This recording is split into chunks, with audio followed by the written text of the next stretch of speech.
Let's go to test. Okay, sound. Output. Test. Are we back? Golly. All right, let me see if it'll fix. Are we back? I had to go listen to myself because I was like, well, they must they're either doing a really bad job of describing what I sound like, or they actually can't understand anything I'm saying. And so I actually had to pull up myself and listen to the stream, and then it clued me in. Okay. Fantastic. 6 minutes in, and this is one of the best starts that we've ever been off to, honestly. Okay, D123 says, good morning. It is good to be... Can I turn processing back on now? Okay, test 1, 2, 3, 4, 5, 6, 7, 8, 9, 10. Should be all right now. Okay. Whew. Okay. All right, let's just get right into it. So first things first, just to get this out of the way, let's see what our numbers are. All right, we got good numbers, yeah. Just to get this out of the way, let me go ahead and share screen, and I will show you just, last week what we did is we took a look at the new Digital Gravy site, and I'm going to go ahead and share this with you, okay? And let's make sure that I'm actually able to screen share. Good. Okay, we took a look at this, right? But the waiting list for Etch was not up. So nobody was able to, do anything with what they were looking at as far as Etch goes. But if you click on Etch now, very simple. You can just put in your email address, join the waiting list. I would encourage you to do that.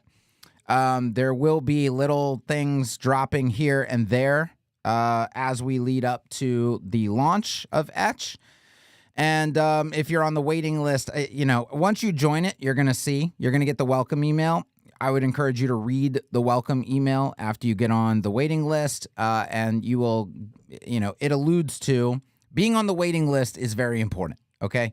As far as timing goes, as far as opportunity goes. Okay. So I would heavily encourage you to get on the waiting list, and then don't ignore the first email that comes in. Read the first email that comes in. And so you're going to want to know. You're going to want to know. Okay. All right. Let's go ahead and get on to the next thing. That was the easy, quick thing. Get that out of the way. Are all the other YouTubers going live at the same time to draw attention from Kevin? I mean, they might. I don't know. Good luck to them. Let's see. Peter is in the house. Oh, I see some people obviously putting questions into the chat, like Peter here. What are your thoughts on Quickly Comeback? Should we believe it? Great topic, actually. When we get to the Q&A phase, I would say maybe let's ask that. But here's the thing. Here's the problem with Peter's question. It doesn't have a hashtag on the queue, which means it's going to get lost. I am never going to find that question ever again in this live stream, because when I get to questions, I search for the hashtag. I search for hashtag Q or hashtag question, and that's how I find the questions. So if you're asking questions, perfectly fine. You don't want your question to get lost. So put the hashtag on the queue, and we will find it when we get to the Q&A phase. Okay, fantastic. Let's go ahead and dive into the first website. Now, not a lot of people have been submitting websites for critique. And honestly, a lot of the websites that were being submitted were just very similar in terms of like all the things that we constantly talk about over and over and over again on this needs to be fixed, this needs to be fixed, this isn't that great, this is, very amateur, whatever. I think that, and we don't always do web design critiques, but when we do, we should mix it up with websites that are legitimately great so that people can see, oh, this is what a website that's great looks like and sounds like, and dissect why it's great. Like, we can learn a lot from why this thing isn't great. We can also learn a lot from why this thing is great. We got to look at both sides of it. So today what we're going to do is we are going to look at a website that I just randomly came across. I think it was listed on a portfolio inspiration site or whatever. But it stood out to me as like, from top to bottom, there's just a lot of things done really, really, really well with this website. So that's what we are going to look at. And the website is called TBH. I'm going to go ahead and close my sidebar down here. Okay, so we're just going to go through kind of everything. First, the no scroll test that we always start with. So we've got a logo up top. We've got very, very simple navigation. As you can see, we're not inundated with mega menus and everything else. Now, I will say, let me refresh this and see if we can see it. Okay, so there is some animation, right? So the things animate in, which I don't like. And I've said many times, I don't think it's a good idea to do that. It's a little bit distracting. It forces the user to wait. Like, that's not a... You got to kind of wait. You got to sit around and wait for like the page to kind of appear before you. And I've always just constantly asked, like, where's the value in that to the user? What is the user getting out of that? Not much, right? Not much. If anything, it's just a bit of a distraction.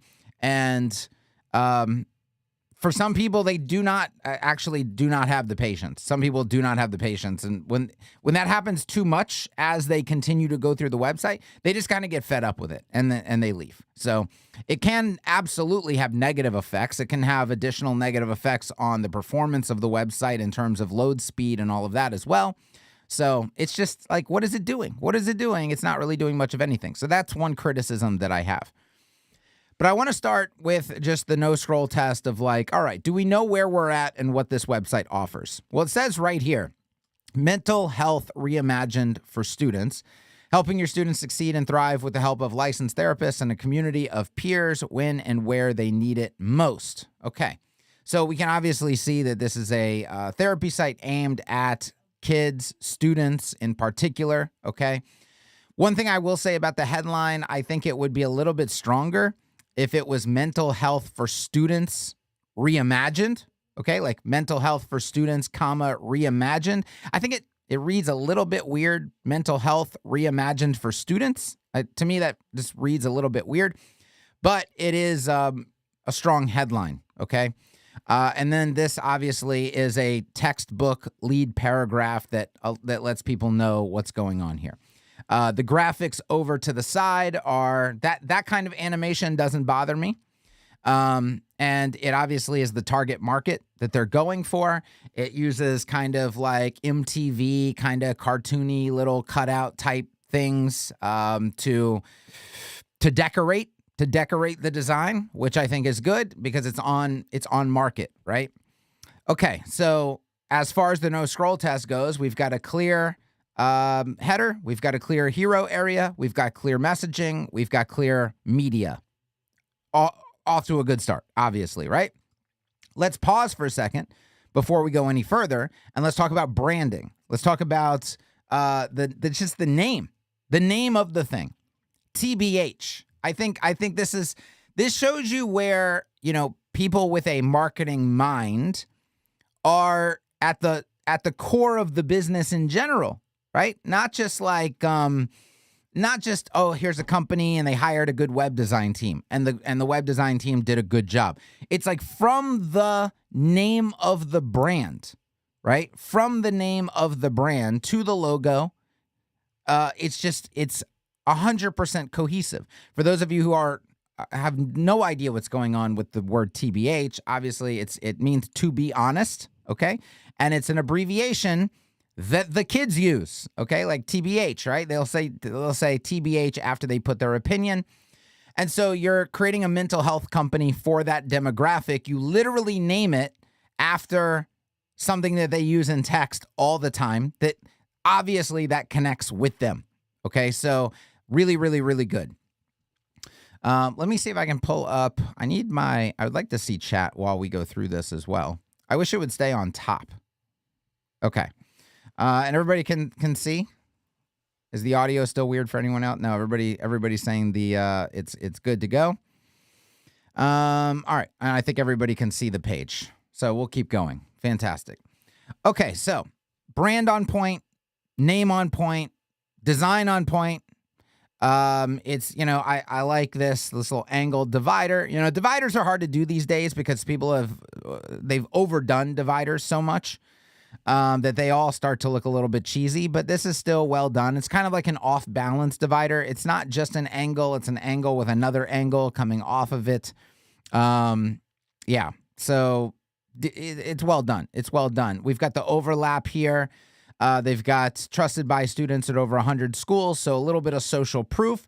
I want you to pay attention to the overall outline of the narrative as we go through the page. What are they talking about? How are they talking about it? What order are they choosing to talk about things in? So the hero section kind of defines what this is all about. They immediately go into social proof right here. Like, hey, look, all these universities that we're partnered with or that we work with or whatever. And then you come down here and it starts to outline how the thing works, which is important because when you're dealing with something like this, it's kind of a newer concept. It's like, all right, but what are the logistics here? How do I actually get the support? How does this all work? Okay, well, they're going to answer that question for you right off the bat. We support students no matter what they're dealing with. One platform, multiple touch points, really good combination of like an accent heading and then a real heading. And then they're choosing to use like a tabs component here. Personalized therapist-led support groups. Okay, so they're telling you first things first is therapist-led support groups. Weekly virtual groups consisting of 5 to 10 students and a licensed clinician, custom tailored to each student's needs, lived experiences, and personality type. Our program, rooted in the latest evidence-based principles, helps students build an inclusive community that understands the complexity of their experiences and supports them as they move forward. Okay, so that's like piece number one, component number one. Then they have one-on-one check-ins with culturally competent therapists, live live one-on-one counseling sessions with a licensed therapist, providing students with the help that they need from the privacy and comfort of their own devices, which is good. So we've got a group component, we've got a one-on-one component, real-time SMS support. I think this is important because of the demographic, right? The ability to just text message. We leverage text messages, automated reminders, interactive nudges to drive ongoing student engagement and accountability. Okay. And then interactive mental health resource library. So they've kind of put this formula together where it's like our platform is going to be based on 4 components. We've got the group thing, the one-on-one check-ins, the real-time texting support, and then this resources library. Really, really well thought through of like, all right, how can we hit all these different angles that are very important to deliver a service like this? And then they have this, I like how they use copy here as a divider. It's a content divider, but they used copy as the divider. So up to 10 students, meet once per week for 60 minutes. And they're reiterating the group aspect of it all, the main component. But they're, again, look at what they're doing. They're using that reiteration of how this all works as the visual UI divider of the content, which is nice. That's a good concept. Really, really good concept.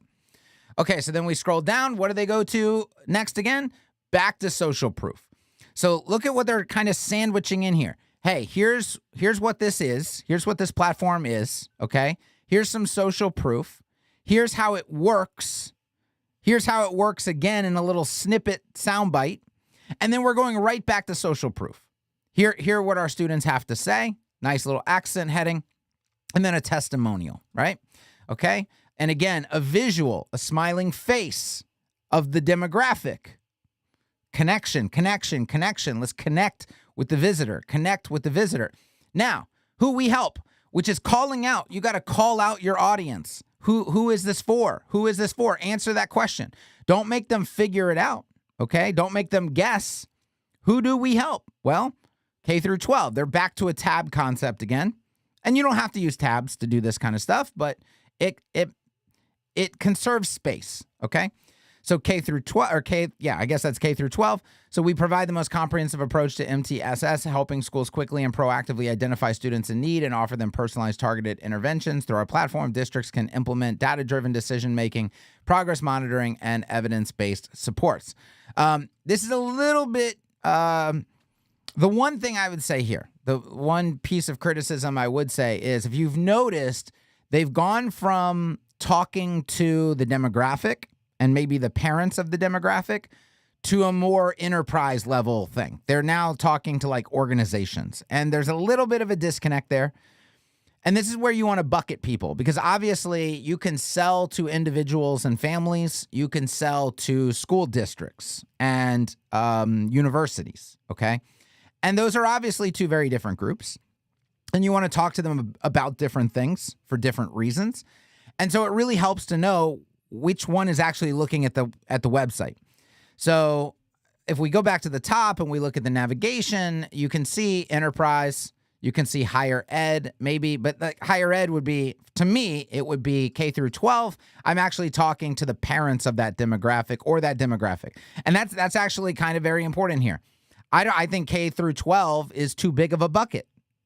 Okay. And I've got a training in the works in the inner circle on bucketing, right? And how bucketing relates to both marketing and product development and copywriting. You have to know your buckets, and you have to have well-defined buckets. K through 12 is too big of a bucket, in my opinion, because if you think about it, like the needs of a junior in high school, somebody in 11th grade, are very different from the needs of somebody in 3rd grade or 2nd grade. And they're facing very different challenges, okay? So to lump them all in K through 12 seems to be not a great thing to do. And then you have higher ed, which would be university level students. And in that bucket, I would be talking directly to them. Obviously, I'm not talking to their parents anymore. Just like with high school students, like the 9 through 12, I'm probably talking mostly to the students, but kind of half and half. Like you're talking to the students, but also you're talking to the parents. Okay, because parents still heavily involved at that age. In the K through 5 group, and maybe even 6, 7, 8, you're mainly talking to the parent. The parents are the ones who are actively seeking the thing, right? So you see how the different buckets cause you to talk differently depending on the specifics of the bucket. Okay, so then higher ed, we're literally like the college kids, we're talking directly to them. Then you've got a families page. Then you've got an enterprise page. This is where we should be talking to the actual universities and schools and counselors and things like that, okay? So the fact that on the homepage, we kind of went from plain language to MTS. I don't even know what MTSS is. Platforms, districts, we're starting to lose a little bit of the connection there. Okay, higher education, families, enterprise. But at least they are calling out kind of the people that they serve. But I think there's room for improvement in how this area is done and what's actually being communicated. Now, what do they go to next? We've done about us, like the concept, so about the concept, social proof, how it works, social proof, who we serve. Now what's left to talk about? What else haven't we covered? Well, we haven't talked about our experts. We haven't talked about the people behind the platform. Who is going to be interacting with the kids? We've alluded to them. We've said they're experts. We've said they're clinicians. We've said they're evidence-based. We've said these things about them, but we haven't actually introduced them.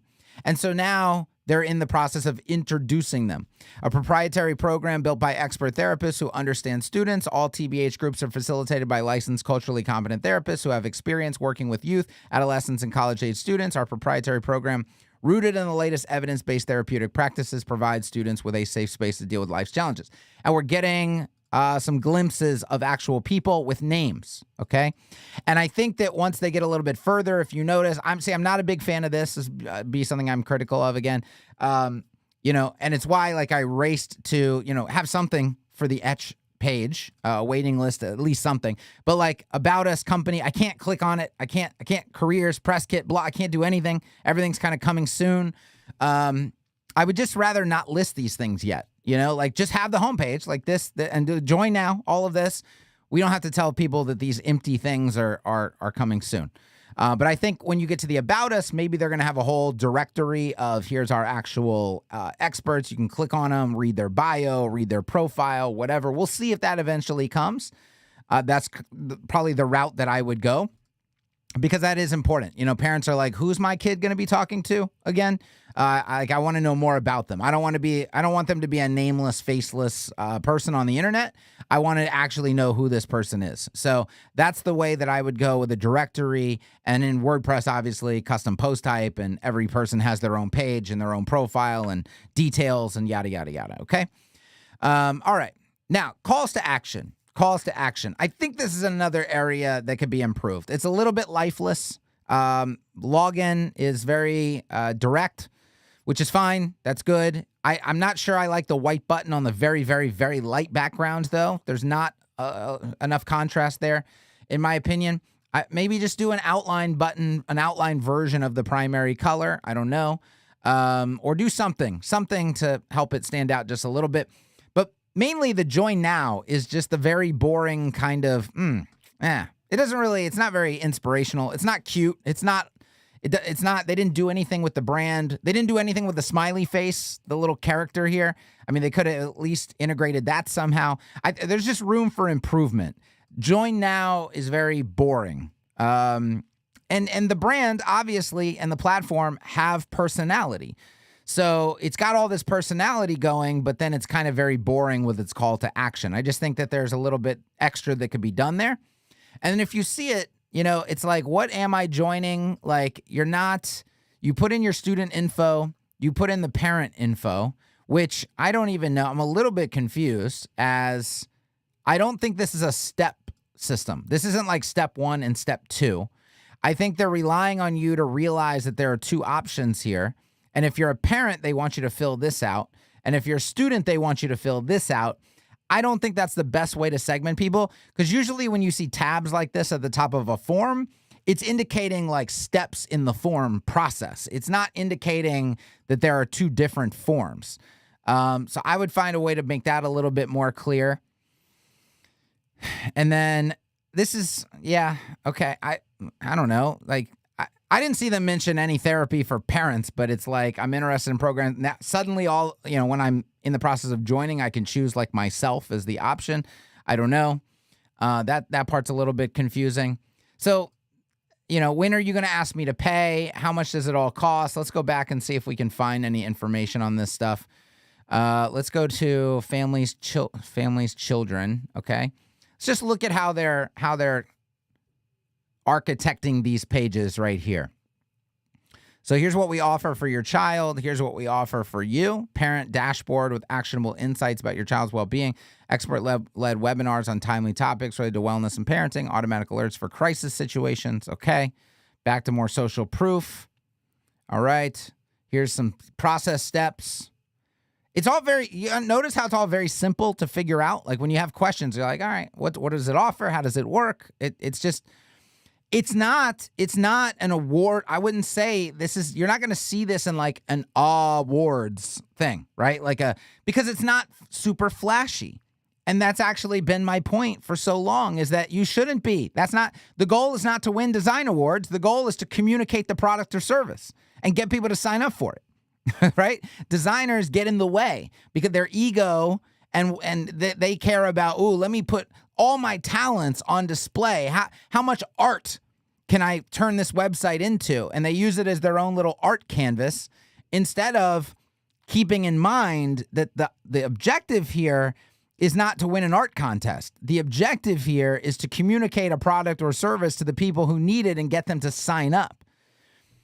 Limited spots now available on our waitlist. Secure for your child today. $150 a month, less than 25% the price of an average. Okay, I like this. So they're going to tell you the price, $150 per month, and immediately create juxtaposition. Immediately create an anchoring effect where they say, by the way, if you think that's a lot, it's less than a quarter of the price of the average month of one-on-one therapy. Right? They're making sure that you're not just looking at a number on a page. They're making sure that you're understanding, well, if you go the traditional route, you're going to pay 4 times as much on average. That's a really, really good strategy when they're listing their pricing. Okay, let's go back and let's just see. And then I'm going to go back to chat and just check on everybody. Let's go to, I want to see what they say with higher ed. So let's look at this headline right here.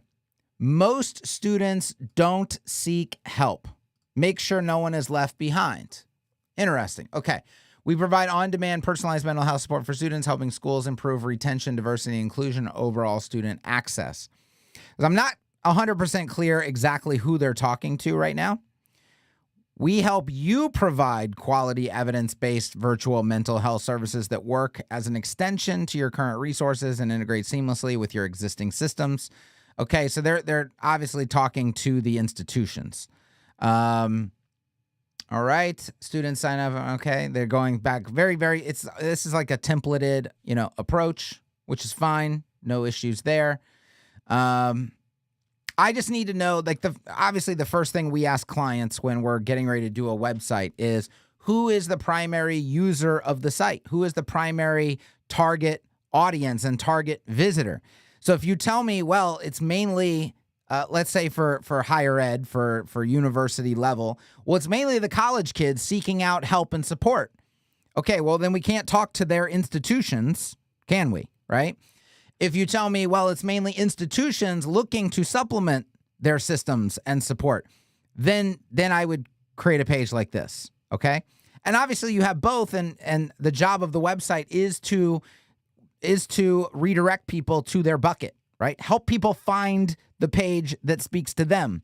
That's a big part of the UI and the UX process in design. So I think that there's a little bit to be desired on this particular website with regard to that, because they seem to flip back and forth a lot between speaking at a student level and speaking at an enterprise level. And I think we can get some extra clarification going to improve things in that regard.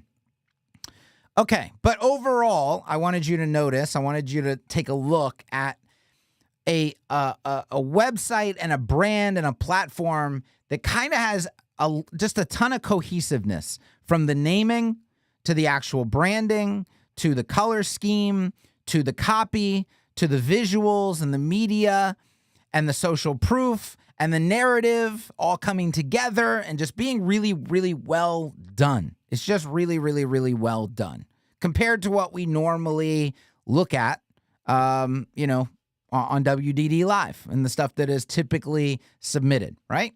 Let's go check the chat. Let's see. We haven't looked at any of the accessibility yet. We haven't looked at any of the underlying, DOM structure. We haven't looked at any of the technical side of things. We're just looking at it from a marketing, a design, a branding, a naming, all of that kind of standpoint. So D123 says misuse of headings H1 versus H2 versus H3, etc. Let me see if that came up on the screen. Okay, it did. Good. All right. So yeah, let's go. We can go ahead and take a look at some things like this. And a lot of people ask, where does the technical side of this come in? Where does that, why does that kind of stuff matter? Right? If you nail the marketing, if you nail the copywriting, if you nail the design and the branding and all of that, where does it actually come into play? Well, let's just start with accessibility off the bat. So, not great there. Okay, so if you notice, there's a violation right here. I'm on families, and when I hit tab, we lose where we're at. There's no indication of where we're at visually. It's actually highlighting, it's focusing on the first element in the families dropdown, but there's no way to know that. It didn't open the dropdown automatically. It should have actually skipped the dropdown because I didn't activate the dropdown. So for for menu to be accessible, it needs to allow you to skip the dropdown. It can't force you into the dropdown options. This forces you into the dropdown options, but even worse than that, it doesn't even visually cue you in that you're in the dropdown. Other than down in the bottom left-hand corner down here, I can see the URL because of ARC. It's what the URL is that's being focused on, right? And so then magically I pop out of there and I'm on to enterprise. So there's already an accessibility violation there. And of course, accessibility violations like this that make it very difficult for people to use your website, that's going to limit the number of conversions you can get. That's going to limit and again, we're talking about not just disconnected numbers. We're talking about, in this case, students who could get help or not get help for what they need, right? You always have to have the mission in mind. Like, what is the mission of the company or of the product or of the service? We have to relate things like accessibility and SEO and PPC and all of that to that mission. A lot of times we get disconnected. We're just looking at raw numbers and we're looking at percentages and we're looking at, okay, that's just a bug or a whatever. But at the end of the day, it could be preventing the company or the product or the service's mission from being realized by a certain percentage of people. And that's obviously, we need to see that as having a big impact. Okay, so the rest of it, okay, there you see again, right? Like I skip right by the tabs. I cannot interact with the tabs. I'm using my arrow keys. When I tab, it skips them. There's nothing I can do. I cannot interact with the tabs. So once again, people who have to use a keyboard for this, people who are unsighted users, probably having severe issues using this website. And that is going to limit the number of people that can ultimately sign up and get help. Okay. So you see there's accessibility issues that do, in fact, come into play and have a real impact on these kinds of things. It is something that should be thought about, something that should be considered, something that should be implemented. Let's look at the actual underlying code here. Let's get out of responsive mode. Okay, we have an H1. This is using Tailwind. And let's see. Let's just zoom out of here and just see where we're at. So we have a main, and inside of our main, we have a div, and inside of the div, we have a div, and inside the div, we have a div, and inside the div, we finally get to our header. And then we have a hero section, just a div, okay? There is a use of sections. It's very interesting that, you're seeing a mix of sections and divs. The hero, which is, arguably the most important section on the page, doesn't use a section tag. And then we get in and we see it does have a heading. I mean, so it should definitely be a section. There's no reason it shouldn't be a section. But just a little bit of randomness in the decisions being made here. But you do have the H1 being used appropriately. Let's see where we're at. Wow, look at this. Every word is a div in the heading. Probably because of the use of Tailwind, honestly. Because look at what they're trying to do. I mean, this is just, to me, this is a nightmare. This is just an absolute nightmare in my estimation. It's probably I'll tell you exactly what it's for. If we refresh the page, it's for the animation. It's for animating every word of the headline, right? That's why that's done. It's annoying. It's very annoying. Now, they could have maybe done that programmatically with JavaScript. There's probably ways that I don't think they manually did that. But it's still, to me, it's a bit of a nightmare. Okay, let's look at what these are. These paragraphs, spans, what do they throw in here? Okay, paragraphs, good. They've got logos in here. What kind of heading do we have here? So we're seeing H2s. That's an H2. Is this going to be a paragraph? Just a link. Okay, they're just using links there. They do have it in a list. Okay, they do have it in a list. But again, okay, so you're seeing no ARIA tags at all. That's going to fail accessibility for sure.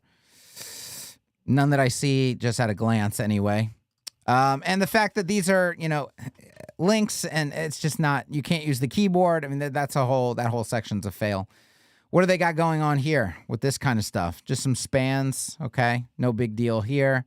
See, this is an area where if this was sectioned content, like this should not be a section, right? It would be appropriate for that to be a div, and it is. It is a div, right? There's no heading in there. It's just content. It's not really a topical section. Okay. What do we got? What do we got going on here? Just a div. They've just thrown text in a div here. No quote, no nothing there. They use paragraphs everywhere else, but here just a div. There's a lot of randomness going on. It's not a lot of consistency or cohesiveness in the decisions that are being made. It doesn't appear. Okay, back down to here, and we see once again. Okay, you can always look for ARIA because you will see them move. You'll see them change. You see that the JavaScript is changing certain things, but again, no ARIA to speak of at all. Like none, zero, nada. So yeah, this is going to fail a bunch of accessibility checks. Okay. So overall, I mean, does that have an impact on who can use the website? Yes. Does it have an impact on the website's ability to rank? Maybe it does one day, right? If Google starts to heavily grade sites on accessibility, then these kind of things are going to matter in terms of ranking as well, not just in terms of converting a certain percentage of the audience. pagespeed.web.dev. Let's just take a quick peek. I know a lot of people ask about performance. We can also go look at the mobile version of the website as well before we move on today. Let's see what comes up here. While we're waiting on this report, let's hop back into the chat. Somebody already talking about performance. Okay. So we'll see what comes up in just a minute. Yep. Okay. Ever since Kevin said in one of his trainings that a lot of top websites still develop things in a chaotic way and the structure is bad, I've been checking a lot of sites and he's right. Yeah, and there's really no reason for the chaos. There's really no reason for the chaos. Hey, Jag, you code the hero? Okay. Got to be multiple people developing the site. Yeah, this is a challenge when multiple people... Oof. Okay. All right. Check that out. The LCP. Almost 20 seconds LCP. Huge blocking time. Man. Yeah. Not great. Now, I will say these accessibility scores, this is very surface level accessibility check, okay? Do not rely on this score right here. It's obviously not a good score, but don't rely on this score either. I've seen sites get 98, 99, whatever, when they actually fail a bunch of accessibility checks. So it's a good start. Images do not have alt attributes. That's like an easy one to fix. Buttons do not have an accessible. This will give you the easy, low-hanging fruit stuff. This is not going to give you the deep dive accessibility stuff. It's already marking some contrast ratio issues on the website. But again, those things are very easy fixes, okay? There's some stuff like the tabs, the accordions that are not accessible. Those are not so easy. Those are not so easy to fix. So keep that stuff in mind. Desktop, man, to score a 64 on desktop, you know how bad performance-wise a website has to be like desktop is the easiest to nail, okay? Like you should easily be in the 90s on desktop. Again, we're not looking for perfect hundreds. I actually think like on mobile, I'm fine with 80s and up. I know a lot of people are obsessed with hundreds, 98s, 99s, all of that. A lot of the stuff that gets flagged is not even real to most users. Like most users see, if they're on a modern device especially, they're gonna feel like the experience is a 98, even if it scores an 80, you know? So just keep that in mind.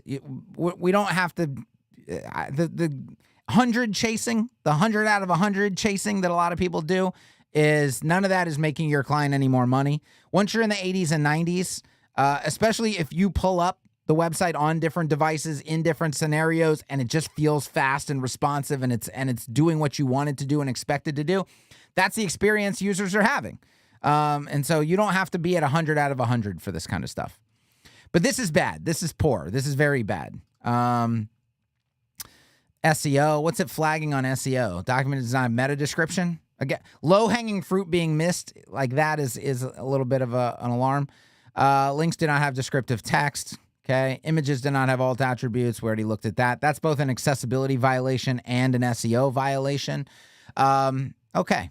Yeah. So a lot of stuff performance-wise to improve there. Of course, keep in mind, we're told constantly, Tailwind is so high performance, right? It was a Tailwind site you're looking at scoring a 35. Is it Tailwind's fault? No, it's not. But as you can see, like these miracle cures that everybody talks about, like, well, if you're using Tailwind, you get better performance. Well, you could trash any site.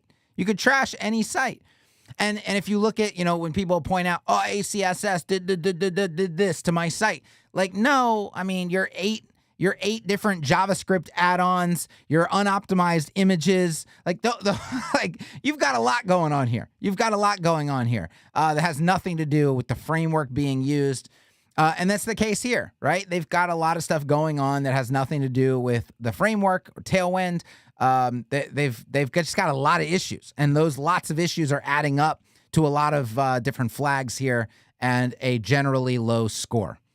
Okay, let's go ahead and do one quick look on mobile and just see what they're rocking with as far as mobile goes. Well, that's a problem right off the bat, isn't it? That is a problem. And this is the problem with, like, now we've got everything in its own div, and like we're trying to see, they try to get cute with the animation on stuff, and they've got other general layout issues happening because of that. Because somebody wasn't like, nah, why don't we just make the H1 and H1 and not animate it? Like, they wouldn't have this problem. You create more headaches for yourself. The cuter you try to get, the more headaches you create for yourself. And so if you want to talk about reducing headaches, quit being so fucking cute all the time. Look at this, the little scrunchiness up here with their navigation. Join now button not looking so hot anymore, is it? Okay, we come down here. That's weird. That's weird. I'm not a big fan of the logo like not being centered. Where is our inspector? Let's bring this. Let's get to the actual element. It's so hard because the element is actually 1,000 elements in one. Okay, so yeah. Tailwind unable to handle proper alignment here of the elements in the header. Okay, got a little. Oh, all right. Hold on. We just went somewhere. Let's go back. See, I never know if the arrows over here. We've got. To my brain, this looks like a little accordion situation, doesn't it? Like this could be an accordion. Maybe it's an accordion. Maybe it's not an accordion. We don't really know till we click on it. And that's kind of a bad thing, right?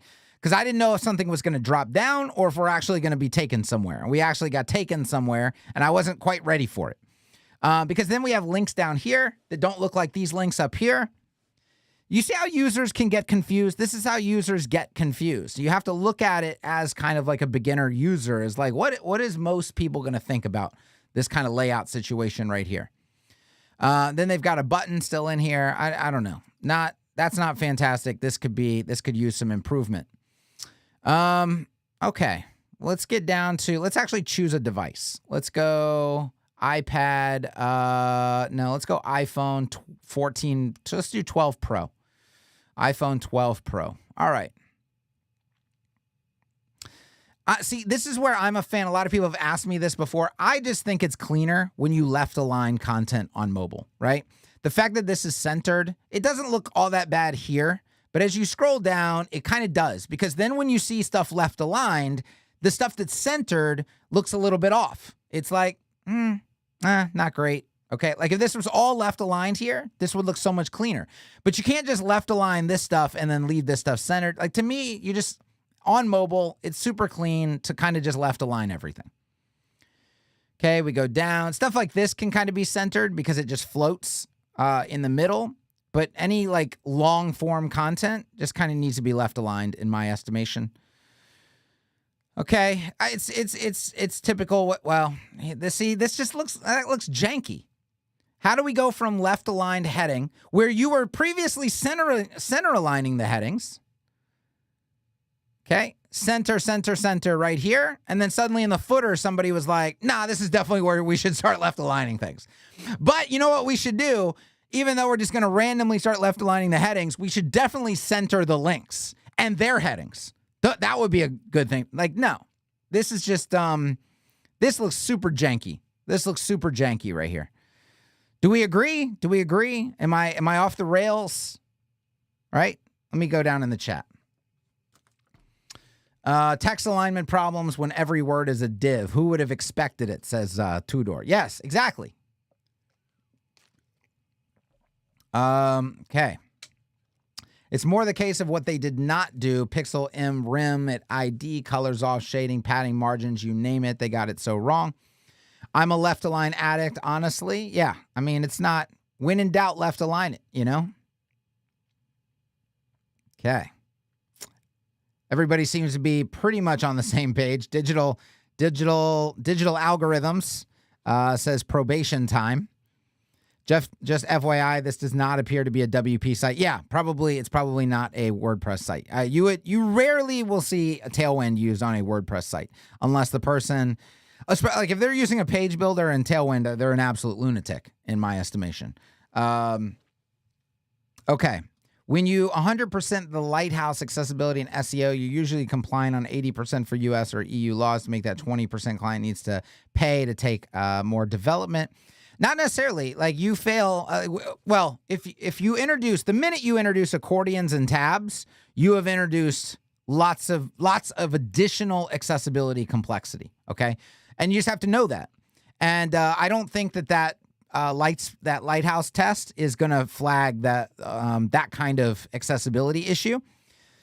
Maybe it's advanced more since the last time I used it and cared about it, but I don't think that those things are going to get flagged properly, and those are going to be clear violations of AA. So you are going to get a lawsuit. Like if someone's going to sue you, like the accordion tab situation, you're getting that lawsuit filed, right? And Lighthouse may be like, oh, you got a 90% on accessibility. Good job, right? But you still got a lawsuit. Okay.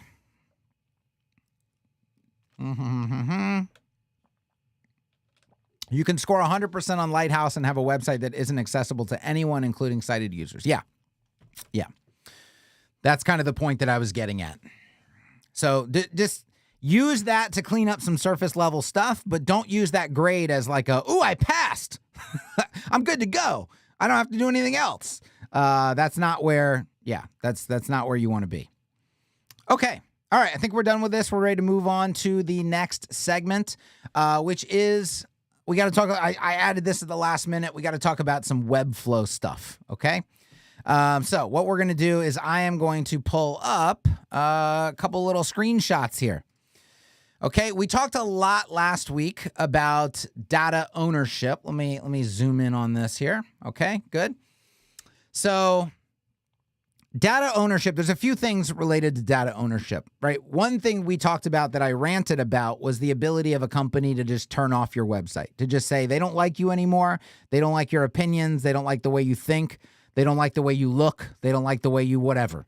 And they just shut off your business overnight. Webflow has that ability.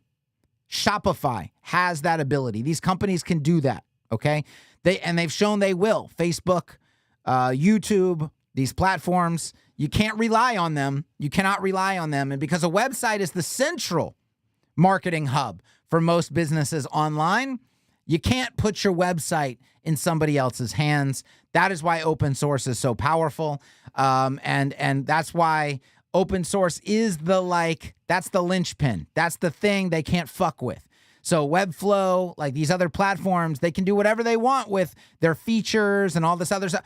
But the one thing they can't say is that you own your data. You own your business, your business's presence on our platform, because you don't. You're leasing it, and you're leasing it from somebody who could wake up one morning with a bug up their ass and just essentially erase you, okay? Now, the other side of data ownership is that you are locked into a walled garden. You are locked into a platform, again, where you are leasing the land, and you have not really signed a contract. Like, if I go to an apartment complex and I sign a lease, and they're like, this is going to be your rate for the next 12 months, I can be okay with that, and I can be prepared. I just know in the back of my mind, hey, at the end of the 12 months, when it's time to sign another lease, they could say it's more expensive now. But these SaaS companies, you haven't signed any agreements like that, right? It's just kind of that was the rate at the time, but you could get an email tomorrow that your rate is increased. You could get an email tomorrow that your features have been decreased, okay? Shrinkflation, as they say, right? You know, your fucking Cheez-Its box is a little bit smaller. That's a form of inflation. That's a form of price increase. They're giving you less product for the same price. That's a price increase, okay? And so Webflow has recently done this. It just came across my radar. Everybody started sending it to me and tagging me in stuff like this. There's a lot of mutiny, a little bit of mutiny happening in Webflow right now. So here is Webflow Designers Global. This post says, Webflow just decreased bandwidth on site plans by 75%. Respectfully, what the fuck? Basic site plan, 10 gigabyte bandwidth limit decreased from 50 gigabytes. CMS site plan, 60 fields per collection was increased from 30. So you get a little bit more fields here. You get more references per collection. But the 50 gigabyte bandwidth limit was decreased from 200 down to 50. Business site plan 300 static page limit was increased, but again, a big decrease in the bandwidth limit. New bandwidth add-ons ranging from 50 gigabytes to 400 gigabytes. So you can kind of tailor your, instead of picking a plan that's just, it doesn't fit everybody, but it's kind of like a one-size-fits-all thing, you can now you have these add-ons where you can kind of tailor it to, which is, that's a good thing. But people are very, very upset about the other things, right? Let me pull up another instance of this that we need to look at. Nico says, What the fuck is wrong with Webflow? They're forcing me to pay $15,000 a year, up from $468, a 32x price increase overnight. And they gave me 1 week to decide if I want to upgrade or move the whole site to another CMS. Okay, I want to read the Webflow message, okay? I love these terms that they use. Nico, I'm part of the team supporting Failery here at Webflow. I guess that's this guy's company. I don't know. Failery.com. Reaching out as our internal auditors flagged your website for being... That's how you know a company is super fucking successful, when they have internal auditors. Flagged your website for being over the bandwidth limits allotted on the self-service site plan you're on today. I had reached out to Achilles, and he let me know that you are the decision maker for the site. Your current website, built on Webflow, is on the business plan, which allots a 400 gigabyte of bandwidth monthly. Your bandwidth usage has increased or has exceeded maximums by 3 to 5 times over the past few months. This usage is against our terms of service. Here's my favorite part. So we will need to right-size the account and upgrade to an enterprise plan. Do you have availability to connect to discuss further tomorrow or next week? Okay. This is one of those things. This is one of those things that's probably not going to happen on WordPress. Now, I will say, if you're with a hosting provider, because WordPress, obviously, you have to choose a hosting provider, and you start out on some entry-level plan, and you become super successful, and you need more bandwidth, and they try to, they're not like Nazis with it. So they just kind of let you ride on that lower plan for a while. But then they get around to informing you that, hey, dog, you've been kind of exceeding limits here for a while now. So we want you to, upgrade, essentially, right? You're probably going to do that. And you're probably going to pay more money to do that, right? But you have with Webflow, this problem, the real problem, the biggest problem is that, let's say a hosting company on WordPress, I feel they've unfairly done that, or they've raised their prices and they've changed their limits, and now things are just getting a little bit outrageous. Switching hosting companies is not a difficult thing to do, but switching from Webflow to WordPress is not an inconsequential shift. I mean, this depending on how things are built and what we're going to want to move to, this could be a really, really, really big problem, really, really, really big hassle. Because with Webflow, again, you don't have any other options. It's not an open source platform that could just be hosted anywhere. Whatever you decide to do at this point is going to come with a lot of headaches, right? Those headaches don't really exist when you're on WordPress, okay? So I will take Webflow's side in one degree, that this guy probably spent way too much time on this lower plan, knowing he was exceeding limits, maybe even getting warnings from Webflow that he was exceeding limits, and then just kind of comes out of nowhere with this, oh, woe is me, like they're actually making me pay for what I've been taking this entire time. I don't know if that's the case. I don't know. I could see a path to where that has happened, okay? So I don't want to just bag on Webflow here, but at the same time, I got to look at this guy's actual stats, and we could all compare to a typical WordPress hosting plan and say, are they asking him to dramatically overpay for what he's getting? And based on what I know about Webflow, the conclusion is probably he's overpaying for what he's actually getting. So, but that is neither here nor there. That's not really the whole point of the discussion. The point of the discussion is, because you've chosen Webflow, when this happens to you, you are up a creek without a paddle, as they say, or shit out of luck, as they say. You have to completely change platforms, which could mean rebuilding your website, which could mean a lot greater expense now, okay? And potentially even data being lost to some degree in the transition, or just lots of headaches, lots of hassles, depending on the type of website this is. Things that you don't want to have to deal with. And shame on all of the agencies out there and freelancers who put their clients on Webflow, not letting their clients know that this is a possibility ahead of time, not letting their clients know the downsides of being on a platform like Webflow, the fact that it's not open source, the fact that you don't own your data. Okay, they like Webflow personally. The agency or the freelancer, they like Webflow personally, and because they like Webflow personally, and that's their wheelhouse, and they want the contracts, they get the clients to sign on, and they don't really disclose all of this stuff. And there is a success tax on Webflow. There's a success tax on Shopify. The bigger you get, the more they're going to milk you.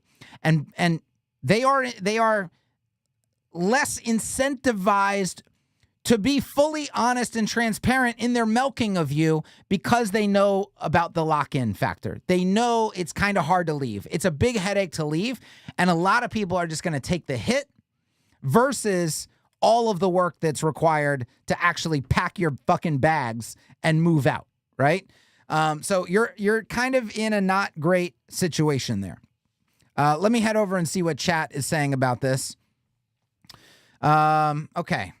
The cookie crumbles. Excellent points. Sadly, I saw that interview and decided to search YouTube. Okay. This man is definitely, you guys are talking about something else. This man is definitely getting fleeced for the hosting. Yeah, I mean, I can't imagine like, $15,000 a year up from $460. It seems like a fairly significant jump. I'd really want to see the numbers behind it though. Your data ownership rant with Matt was brilliant. Thank you very much. Appreciate it, Grant.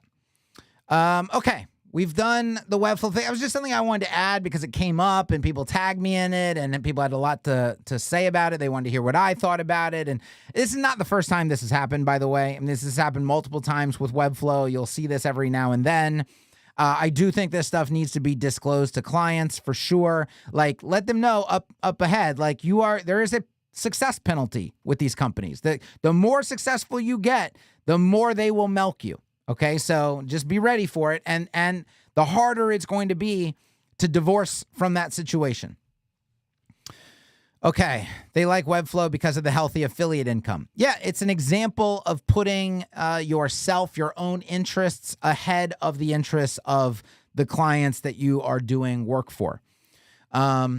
And it's one of the things I tell people because some clients will object to WordPress. They'll be like, I don't know if I want to stay on WordPress, or I don't know if I want our site to be on WordPress.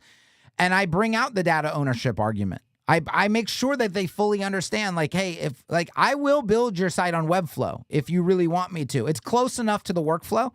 The actual builder is close enough to bricks that it's not going to be like, oh, we got to learn this. Like, it speaks the language of web design. So if they wanted to choose it, I would probably do the work there. But I will absolutely make the case for them not doing that. I've never done it for a client. I've always, every single time, I've been able to convince them not to build on Webflow and to build on WordPress instead. I've been able to successfully make that argument every single time. And I've never had a client come back and say that they regretted that decision. So it's too big of a deal. Data ownership and flexibility in, like, don't put yourself in a situation where this person is going to just, they've already shown their willingness to do it in the past, to milk you like this and to come out overnight with this, like this one right here, and just, completely change bandwidth limits on you and essentially force you to bump up to a higher tier plan because you're now exceeding bandwidth limits that you didn't previously exceed. And I think it's why when I do products, automatic CSS people know this, frames people know this. I am very careful with our promotions. First of all, we don't ever do like discounts. This is why I've been against bundling, by the way, because people have begged and begged and begged for product bundles. And so let's just talk about this for a minute before we move on to our final segment. I think Q&A is next. So get your questions locked and loaded. #Q, #question. If you have noticed from the beginning, automatic CSS has never been offered at a price lower than a previous price. Ever. It's never happened. Frames has never been offered at a lower price than a previous price. Ever. I want customers, clients, whatever, to know that when you buy into the ecosystem, that is the best deal anyone will ever get at that time. There will not be a better deal in the future. When we switched from when we brought back the LTD, right? We brought it back at a higher price, but it was also brought back with plan limits attached to them for the people buying at that time. So that the people who got the LTD previously, even if you paid the same amount for the LTD previously, you didn't have the limits on yours, right? So you still got a better deal. There is always a time, like the next promotion is always going to be a worse deal than the people who bought in previously. That's just as a principle what I've tried to follow and design in how we do the pricings and promotions, right? And so people come along and they, we raise the price. Frames is still underpriced, in my opinion. We raise the price of these products only on new people, never on old people. There's tons of people on subscriptions. Okay, there's tons of people who said, I don't want the LTD. I want to pay the yearly amount for automatic CSS. I want to pay the yearly amount for frames. Okay, when we raise the price of the yearly, those people don't pay more. They're grandfathered in. They're locked in. They are paying according to the deal that we made at the time. That's been the principle from the beginning. Then people say, please bundle, create a bundle. Well, what is the bundle going to do? Okay, the reason you would bundle is to get some sort of a deal, right? So we put the automatic CSS and frames bundle together. I can't do that without raising the price again. I have to raise the price to create the bundle, which doesn't really help, does it? Right? Why do I have to do that? Because the minute I bundle them, that means the people buying the bundle that did not exist before are now getting a better deal than people who bought previously, potentially. We have to do some math and work it out and see what are the exact numbers. And I think I did that at one point. And I was like, it's not enough of a discount like in the bundle to make the bundle even worth it. But to not essentially sell these people out that bought previously. That's why I've declined having. It would be easier logistically for us to have and offer the bundle, but it just doesn't make sense from a pricing standpoint at the current time. Now, the next price increase may come with a bundle deal, but it's going to have to ensure that the people who already bought both products previously don't get sold out on that. That's been the principle the entire time. Other companies, especially SaaS companies, are not willing to make that deal. Now, we have the benefit of this is not SaaS. We don't have to host the product for you, right? Webflow has direct costs in their relationship with Webflow users. We don't really have those direct costs because we're not hosting the product for you. We just give you the product and you use the product. But we still, I could easily make the argument. I could come out and say, guys, we all wanted the 3.0 rebuild, right? And we all can acknowledge that the 3.0 rebuild, it's obviously you're never going to be unanimous. Like there's one or two stragglers out there who are like, I'd rather dick around in the back end and change my settings that have live preview and an instantly accessible dashboard and yada, yada, yada, right? But the vast majority of people they love 3.0 and they acknowledge the insane jump in productivity and user experience and yada, yada. And yes, we're still working through some hiccups and bugs and things like that, which I'll probably do a stream on at some point talking about beta testing, how beta, some of the problems and downsides with beta runs. I think that's important to talk about at some point. We don't have to get into it now. Point is, consensus is that 3.0 is light years better. It's not even measurably. Like we've left the 2.x era behind clearly, and nobody wants anything to do with it anymore. 3.0 is the path forward. I could come out and say, some companies would come out and say, guys, we invested tens of thousands of dollars into doing that. And so we need people who are on. That was a benefit to people on subscription plans. Those people should probably pay a higher amount now, right? And also to help fund ongoing development. Some companies could say that, would say that, will say that. We're not willing to say that. You just get the benefits of that investment. That's it, because you got in. Okay. And it says something for like my allegiance to early adopters, my allegiance to current customers, my allegiance to even past customers. Like there's people who said, fuck you, left, and then came crawling back a year and a half later going, I'm so sorry. I really want my license back. I really want that deal that I was on. And I'll say, fine, it's fine. Water under the bridge. Here you go. Have it. Okay. I could say, nope, sign back up, new price. Go for it. You learned your lesson, right? Nope. I just give it to him. Whatever. It's fine. Welcome back. Okay. These are the, cause we, and this is like as a company, just insanely value the user base. You have to. We can't, the focus is not, it's not about us. It's not about the next customer at all times. I also know that when you prioritize the current customer, you will get the next customer. It's just that's the thing that leads to the next thing. So we don't even have to worry all that much about the next customer if we just keep worrying about the customers we already have.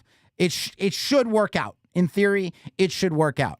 And that's how it's playing out in practice. So that's how we think. But again, SaaS companies that aren't necessarily in our shoes, that do have direct costs for providing their services, they do have to make maybe tougher decisions.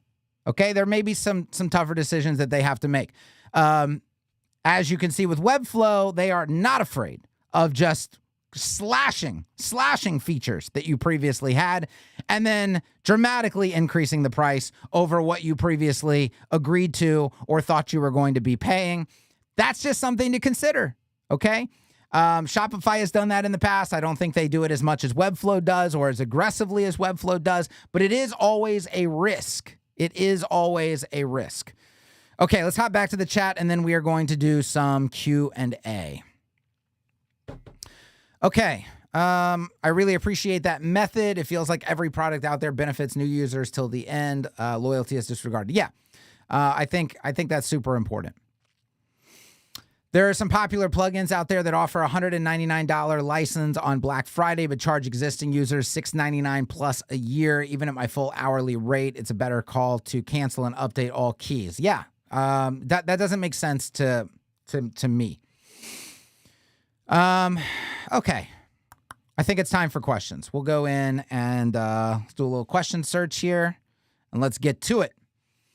Sarasota office today. Yes, sir. Yes, sir.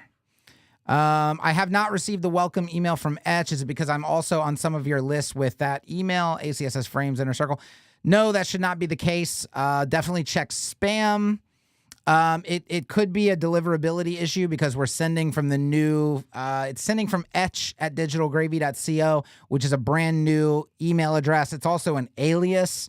So some ISPs might not be so friendly to it. It could be a deliverability thing. Maybe message us and we can investigate it a little bit.